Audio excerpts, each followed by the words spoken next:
respected chairpersons and the esteemed audience. A very good evening to all of you. At the outset, I have to thank Dr. Partha for giving me this platform to share my views on this very important topic.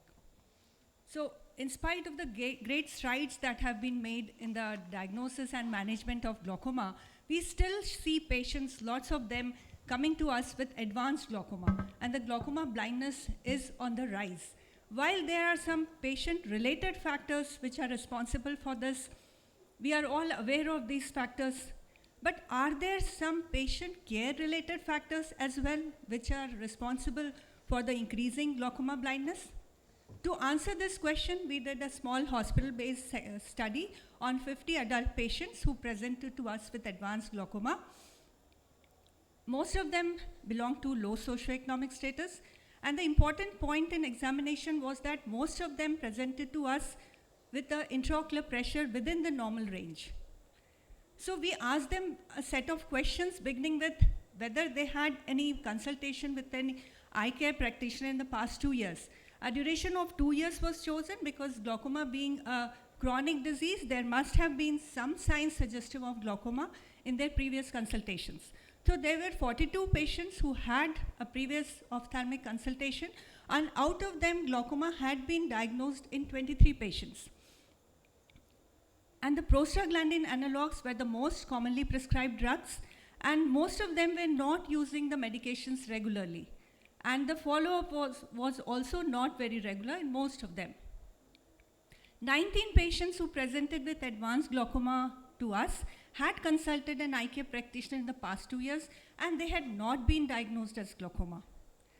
So they had consulted either in eye camps or hospitals and clinics, and the most common advice which they had received was regarding cataract surgery, and few of them had been prescribed glasses for near vision. So based on our study, we feel that there is a need to address this issue at various levels, starting from screening.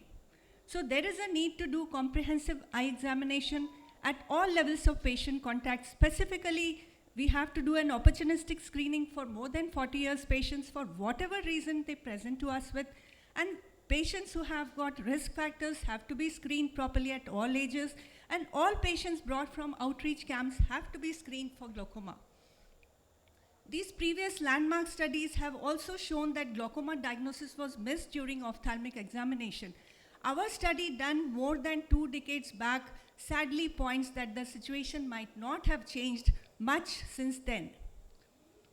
So out of the various screening modalities, mainly for open-angle glaucoma, optic nerve head examination is the most common reason for suspicion of glaucoma during screening.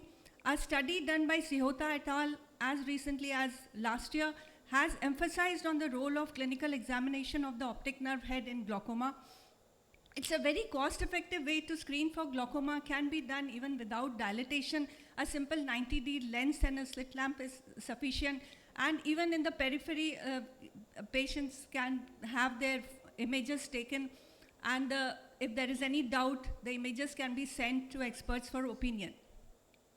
Eye camps have traditionally been very popular as a means to serve the underprivileged. However, in most parts, they are still focused on detection and management of cataracts only. A comprehensive eye examination is often not performed for various reasons, but this gives a false sense of security to the patients of having consulted an eye care practitioner who found nothing wrong with their eyes except probably a need for presbyopic glasses. Such eye camps without a system of comprehensive eye examination should not be promoted. Rather, they should be strongly discouraged. Vision centers have been running successfully in several states, providing permanent access to eye care to the rural communities. There is an urgent need to replicate such models in every other state. Coming to the management part, prostaglandin analogs are the most commonly prescribed drug in our study. A study done by Nayak et al. Found that in the low-income group, the cost of glaucoma therapy may range to as high as 123% of the gross monthly income of the patients. So it is futile to prescribe such glaucoma medications to a patient whose monthly income is less than the monthly expenditure on medications. So we as a society can promote subsidy on glaucoma medications for the low-income group. We can promote use of cost-effective medications, and we can also ensure availability of good quality generic medications. And even primary surgery at presentation may be considered if the diagnosis is confirmed and quality surgery can be assured. So an individualized management depending on the severity, age, socioeconomic status, and likelihood of follow-up would go a long way in curbing this problem.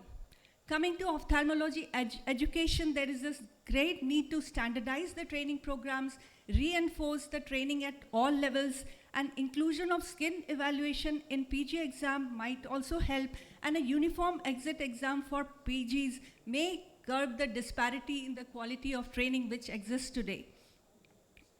Awareness for glaucoma can be increased by promoting health literacy on glaucoma, strengthening initiatives taken by ophthalmic societies on events such as World Glaucoma Week, reinforcing glaucoma detection and proper counseling of patients once they are diagnosed.